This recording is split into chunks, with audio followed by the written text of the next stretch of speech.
أعوذ بالله من الشيطان الرجيم بسم الله الرحمن الرحيم إنا نحن نزلنا عليك القرآن تنزيلا.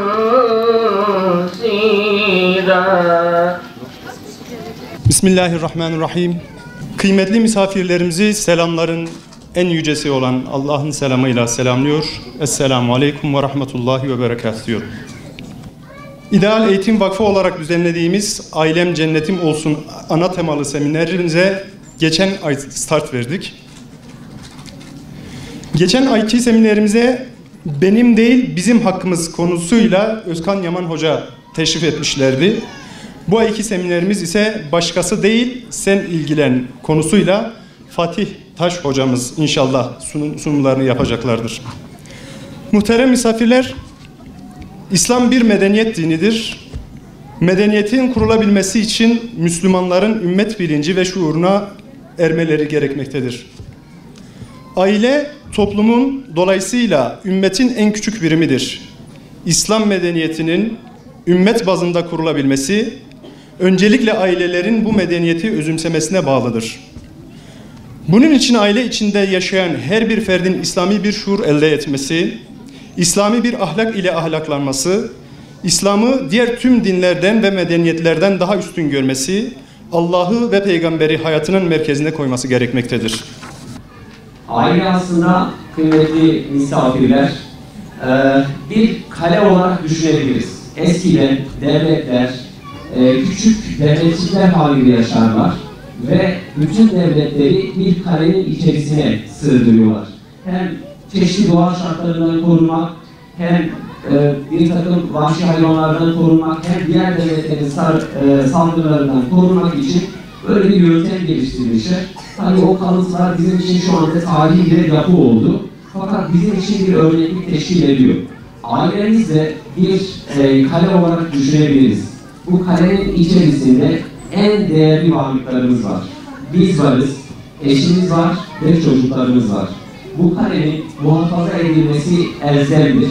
Her türlü saldırıya karşı, her türlü gelebilecek baskınlara karşı bizim bu kaleyi muhafaza etmemiz gerekiyor. Aynı zamanda biraz önce de bahsettiğim gibi toplumun bozulmuşluğundan hepimiz şikayet ederiz. Burada gençlerimiz var, tertemiz, pırıl pırıl. Aslında bir filozofun sözünü okumuştum, ismini şu anda hatırlamıyorum ama bu bütün dönemlerin aslında sorumludur. Yani nesiller yaşları ilerledikçe kendinden sonraki nesilleri doğal olarak eleştiriyor. Bizim zamanımızda böyle miydi? Biz gençken böyle miydik?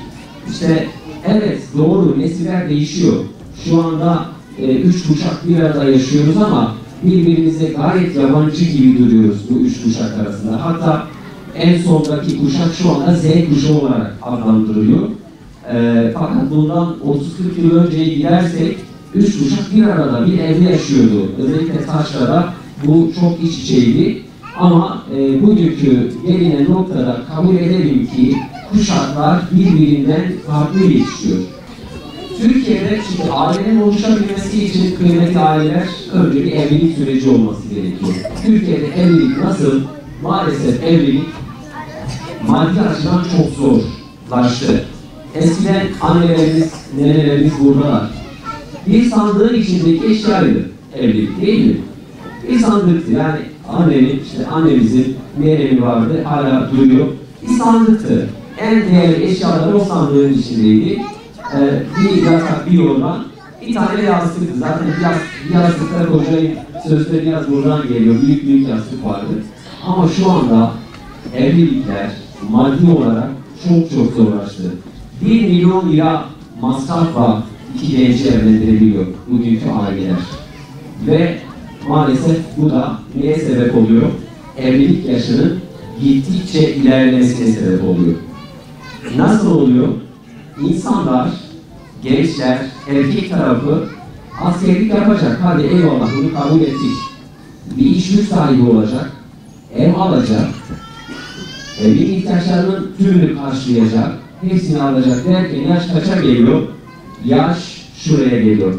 Erkekler için 25'e geliyor. Ve bundan 10 yıl önce 22'lerdeyken evlilik yaşı şu anda 24'lere çıktı erkek için. Bayan için de 25'lerden 28'lere doğru çıkıyor. 10 yıl içerisinde böyle bir değişim yaşıyoruz. Bunun bir 10 yıl sonrasını düşünelim. Bir 20 yıl sonrasını düşünelim. Bu evlilik yaşının gittikçe ilerlemesi gençlerde evlenme fobisine dönüşüyor, korkusuna dönüşüyor.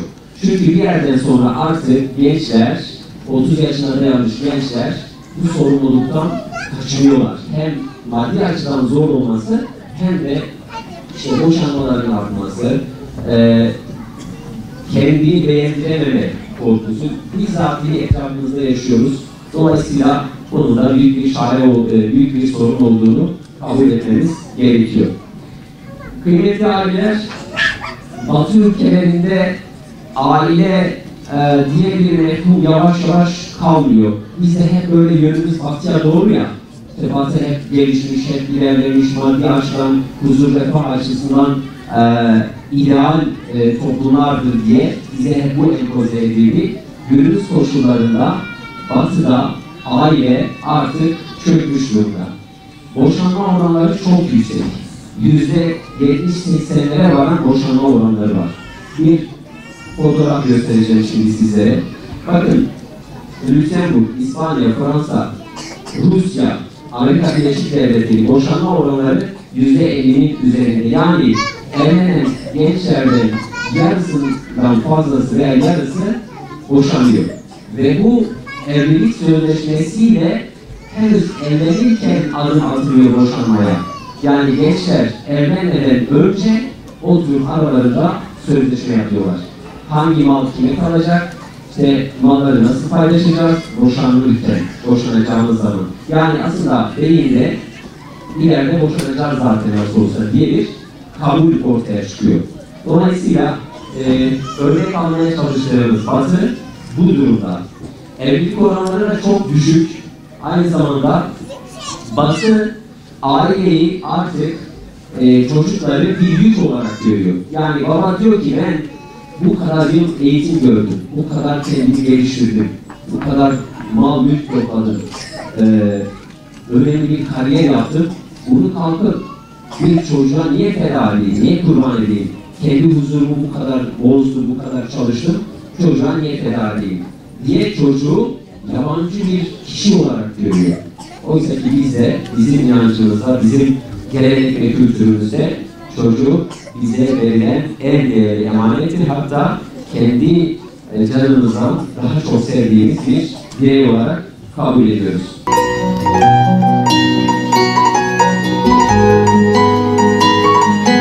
Ey alema İslam'ın vakti razaniye küfür girdi serme roca cihadiye Ey alema İslam'ın vakti razaniye küfür girdi serme roca cihadiye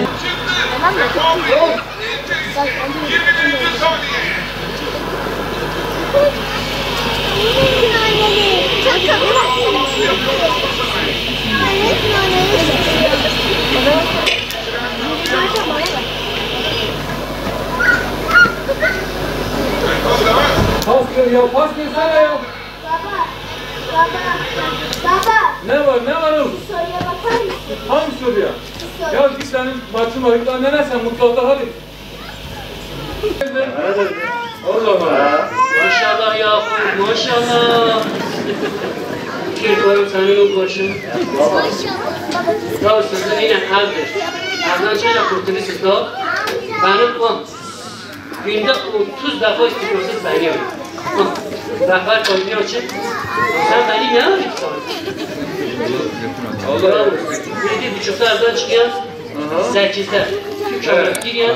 Kapıyı açıyor. Zırrrr.